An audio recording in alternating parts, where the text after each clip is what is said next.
तो यहाँ पे दोस्तों बात करेंगे जीडीएस रिजल्ट 2026 के बारे में। जो पहली मेरिट लिस्ट है उसके बारे में यहाँ पे डिस्कशन किया जाएगा, किन बच्चों का सिलेक्शन है और किन बच्चों का नहीं है, यहाँ पे ये क्लियर कर दूं। उससे पहले आप सबसे रिक्वेस्ट है, यहाँ पे इस चैनल पे नए हो इस चैनल को सब्सक्राइब कर लेना। इस वैकेंसी की पल पल की न्यूज आपको देता रहूंगा।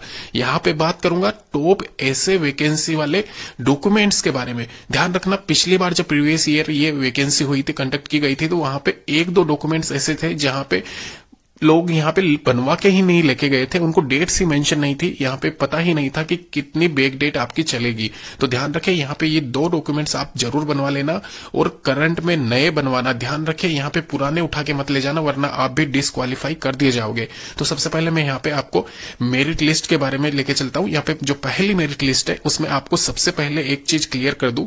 यहाँ पे आपको स्क्रीन पे दिख रहा होगा, इसमें यहाँ पे मैं थोड़ा सा जूम आउट कर लेता हूँ इसको। इसमें पोस्ट नेम दिख रहा होगा, साथ ही साथ कैटेगरी और सिलेक्टेड कैंडिडेट का नाम दिख रहा होगा। यहाँ पे देखिए आप, यहाँ पे साफ साफ लिखा हुआ है मार्क्स भी।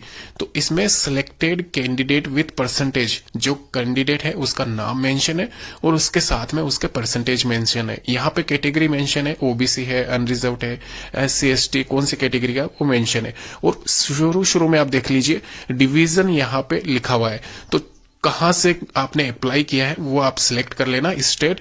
उसके बाद में डिवीजन, ये सारे डिवीजन इसमें आ चुके हैं, चंडीगढ़, जालंधर, कपूरथला, ये जितने भी यहाँ पे इस रीजन में, इस स्टेट में यहाँ पे है। और ध्यान रखें, हर डिवीजन की अलग अलग कट ऑफ जाती है। सबसे पहले मैं नीचे स्क्रॉल कर लेता हूँ, यहाँ पे आप देख लीजिए इस स्टेट में 615 कैंडिडेट का सिलेक्शन हुआ है, जिसमें कपूरथला रीजन में SC कैटेगरी की 80% कट ऑफ गई है।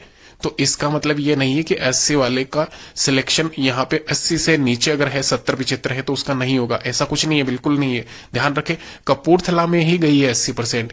लेकिन अगर यहीं पे अगर मैं ऊपर स्क्रॉल कर लेता हूं, आपको ऊपर कर लेते हैं, यहाँ पे कपूरथला ही चल रहा है, अभी आपको दिख रहा होगा। यहाँ पे साइड में आप आराम से जूम करके देख सकते हो।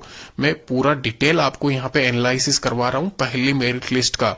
तो निश्चित रहिए, आराम से पूरा स्किप मत करना इस वीडियो को। यहाँ पे ऊपर आप चलेंगे तो यहाँ पे आप देख लीजिए, इसमें कपूरथला से ऊपर आपको जालंधर दिख रहा होगा।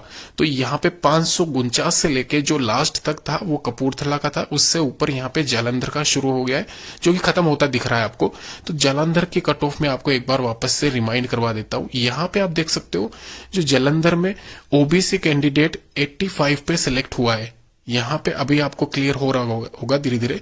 इसके अलावा एक और मैं एग्जांपल दे देता हूँ आपको। ऊपर आप फिर से स्क्रॉल करोगे तो अनरिजर्व्ड कैटेगरी आपको दिख रहा होगा। जालंधर में अनरिजर्व्ड कैंडिडेट 83%, ध्यान रखें 83%, पहली मेरिट लिस्ट में 83% का सिलेक्शन हुआ है जनरल कैटेगरी का, और वो भी जालंधर में।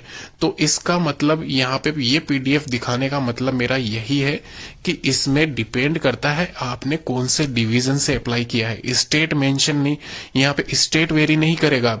यहाँ पे अलग अलग डिवीजन जो भी थे उनके अलग अलग कट ऑफ गई है।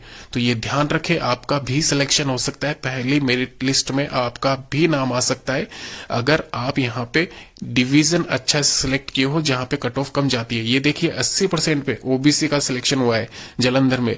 तो कहीं ना कहीं रीजन और कौन सा ब्रांच है वो आपका, वो भी डिपेंड करता है। तो आप यहाँ पे निश्चित रहिए। ये जो मैं लिस्ट दिखा रहा हूँ आपको वापस से क्लियर कर दूं, ये लिस्ट यहाँ पे प्रीवियस ईयर की पहली मेरिट लिस्ट है।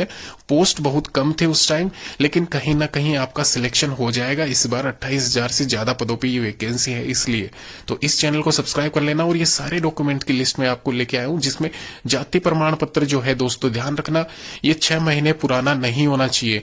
इसके अलावा आधार कार्ड, निवास प्रमाण पत्र, ये सारे डोमिसाइल सर्टिफिकेट, ये जितने भी मैं आपको बता रहा हूं नए बनवा लेना। ये दोनों के दोनों फिर से वापस से रिमाइंड करवा रहा हूं, कहीं आप पुराना लेके जाओगे, बैक डेट का लेके जाओगे तो आपको डिस्क्वालीफाई कर दिया जाएगा। इसके अलावा कंप्यूटर की आपकी नॉलेज होनी चाहिए, अगर आपके है तो आप उसका भी प्रमाण पत्र लेके जाइए, 10th की मार्कशीट लेके जाइए, फोटोग्राफ लेके जाइए, 2 फोटोग्राफ क्या, फोटो पासपोर्ट साइज फोटो जो होती है वो लेके जाना।